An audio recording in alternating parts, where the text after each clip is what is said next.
Bonjour les amis, alors je vais vous lire quelques passages du livre que j'ai trouvé, La médecine et les sciences secrètes de 1950 du docteur Pierre Oudinot. Alors je ne vais pas tout lire. Alors bon, il y a des mots dedans, j'ai peur que ça ne passe pas. Donc je vais utiliser un autre mot. On va utiliser le mot pimpon. Allez, pimpon. Allez, on y va. Alors, je vous lis un extrait. C'est le chapitre 1er qui s'intitule « La médecine classique, sa valeur, ses erreurs ». Il parle des pimpons. Alors, quant aux pimpons et au sérum, ils constituent une véritable calamité. Vous vous imaginez sans doute que le sérum antidiphtérique est fait spécialement pour combattre la diphtérie, que le sérum antitétanique s'attaque uniquement au tétanos. On l'a cru et beaucoup le croient encore. Écoutez ce que dit un médecin qui a bien étudié ces questions et qui, par ailleurs, est loin d'avoir nos idées. Ouvrez les guillemets. Le fait a été signalé par les cliniciens allemands pendant la guerre pour la diphtérie. Dans l'impossibilité de fabriquer des masses énormes d'antisérum, ils utilisaient le sérum normal de cheval, avec le même pourcentage de guérison que s'ils avaient employé un sérum spécifique antidiphtérique. Nous assistons actuellement à la révision de toutes ces données et nous lisons de tous côtés des récriminations contre l'inutilité de certains sérums et les dangers des pimpons préventives. À ce dernier point de vue, citons quelques opinions, comme M. Sécrétan, qui déclare « Sur 12 000 blessés soignés à ma clinique, parmi lesquels bon nombre de gens d'écurie, je n'ai jamais vu un seul cas de tétanos et je n'ai jamais fait d'injection préventive de sérum antitétanique.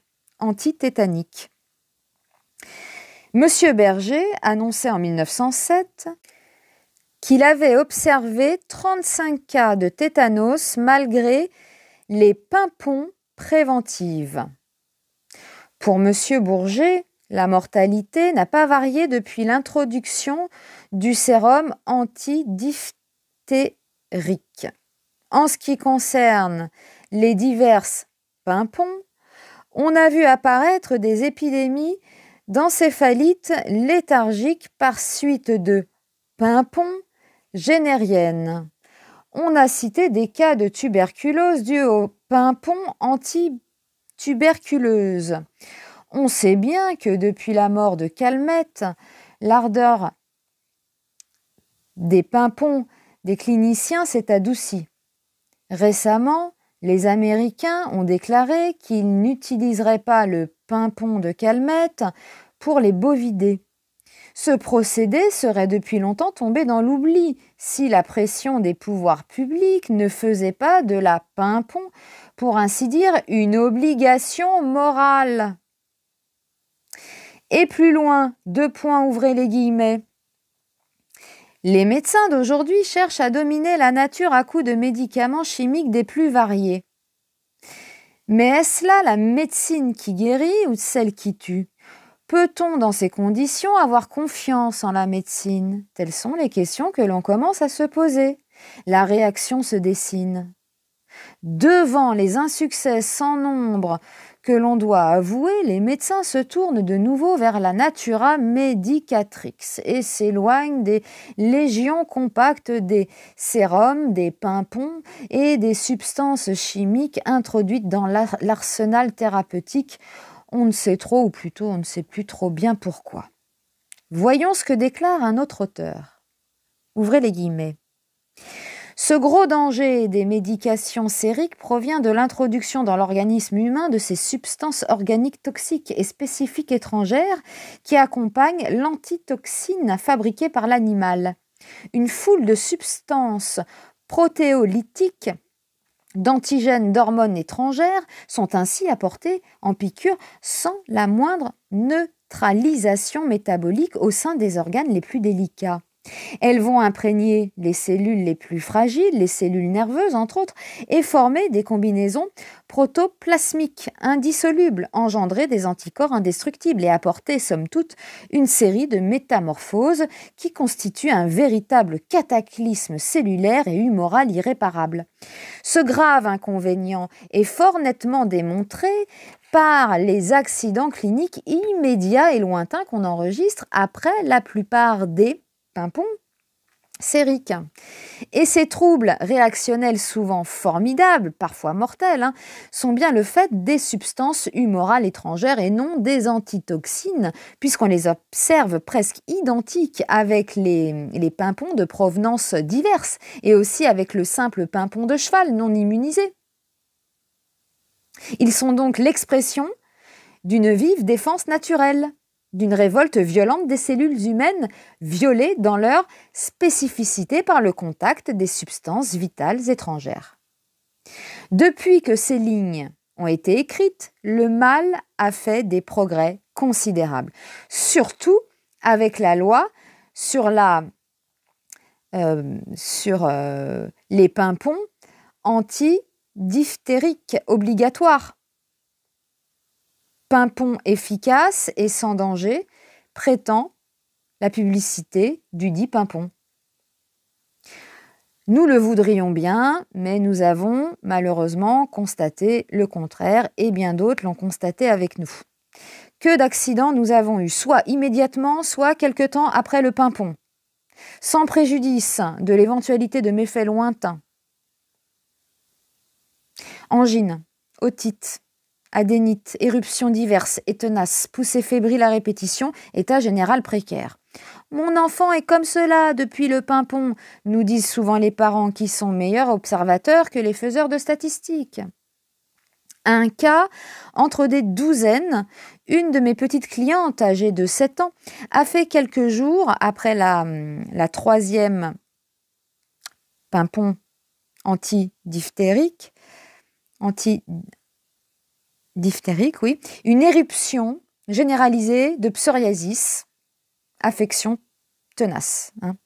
Les parents ont conduit leur enfant à l'hôpital Saint-Louis, où on leur a dit que cette éruption était peut-être due, en effet, au pimpon. Et on a donné une pommade.